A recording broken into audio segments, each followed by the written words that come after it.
It's Saturday, getting on towards supper time. Looking north from Highway 18 over Gainsborough sports grounds, which have been in use at least since they were photographed on 22nd of June 1905. The racetrack in the foreground here even had a great wooden grandstand, at least 6 tiers tall. There's the curling rink over there, the arena, and looking east down Highway 18, Manitoba's 6K away. And right in the very southeast corner of Saskatchewan, we are in Gainsborough. The white building there farthest down on Railway Avenue is the Riverside Hotel, named for Antler Creek, which bounds the village to the south. These folks may be on their way to Estevan, 115K to the west. The railroad on the other side of the highway is the CPR's Estevan sub. There was 5 elevators here in the 1950s. I think there might have been 6. At one time, there's the old hotel, Riverside. Looks like it might have been a livery barn. Old Village Bistro. Behind the red facade was Kelly's Drugs at one time, the post office. This was R.B. Elliott's general merchant store, probably built in the 1890s. Really rough fieldstone, faced with good brick. The railroad runs due east-west, so the town site is laid out cardinally, looking south. Was this a bank? Post office at one time? The new post office is just down the street there. Now, Gainsborough was declared an unincorporated town in the district of Assiniboia in Canada's Northwest Territories on May 23, 1894. And somehow that makes Gainsborough the oldest incorporated village in what is now the province of Saskatchewan. This is Railway Avenue, the business district always was, used to be called Pacific Avenue. False fronts along it there. Railway property. Looking eastward along Railway Avenue from Bruce Street.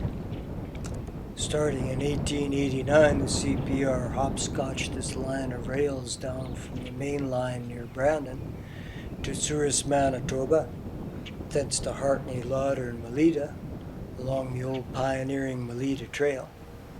Completed it through to Estevan and began running traffic on February 19, 1892. There was no permanent station here at Gainsborough until 1901, when a simple station was built at mile 81.2 from Kenmay on the main line. This is the back of the Elliott Block. What is presumed to be the Elliott Block, the 2 stone-built buildings on the corner of Yonge and Railway Avenue. On Yonge, just south of the block, and across the street on Yonge, the new post office. H.F. Hostler established the rural post office of Antler on April 1, 1884 for the settlers that began arriving in this area a couple of years earlier. It was actually in his farmhouse about a mile from here. The name was changed on September 1, 1895. This was the memorial cenotaph on Bruce Street, just behind the post office. Come 1908, there was 4 churches in Gainsborough. There was substantial Methodist and Presbyterian structures, a humble little Baptist church, and this, Christ Church Anglican, dedicated in November of 1897. Behind the post office, facing out onto Bruce Street, on the east side of Bruce Street, is this. I don't know when it was built. It's got some years on it, though. Notice the alternative spelling of Gainsborough. There's 15 names on the World War I side, 6 on the World War II side on the back. There was an Anglican mission here from 1889, so there must have been some sort of a community that joined the Antler Post Office. This is Treaty 2 territory signed in August of 1871 between representatives of Queen Victoria and the Swampy Cree and Chippewa tribes. Into this territory with plows came farming newcomers beginning in 1883. There's a private museum in town, but I haven't found it yet. This is the other surviving church in town, the old Knox Presbyterian, probably built around 1900, 1899.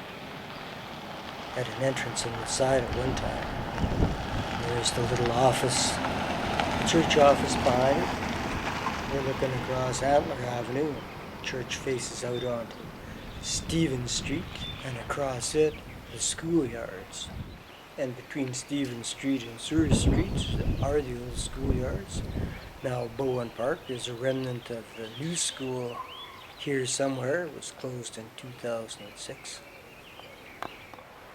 The kids now commute 8 miles west to Caryvale and even farther to Cardiff. Back on Bruce Street across from Movie Land, Volunteers. And in the corner of Bruce and Railway Avenue, where used to stand a bunch of false front buildings, a little barber shop was here, a harness shop, a restaurant. They got pretty decrepit, so they were removed. And Bennett Park was created for the 254 folks that live here this year. And farther west along the south side of Railway Avenue,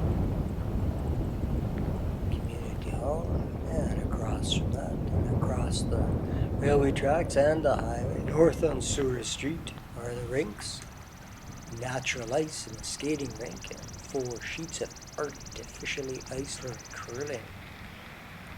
Behind the building on Surrey Street are a couple of ball diamonds and the racetrack. These are the Gainsborough Agricultural Society grounds. Right across Surrey Street is the health center on Reynolds Avenue at Stephen Street in North Gainsborough. The Gainsborough Milling Company had their mill up here on a spur line running up from CPR tracks. Gone by 1920. South down Stephen. Those apartments have been here since the mid-50s. Gainsborough's population peaked at 400 plus in the 1960s, so they would have been well occupied.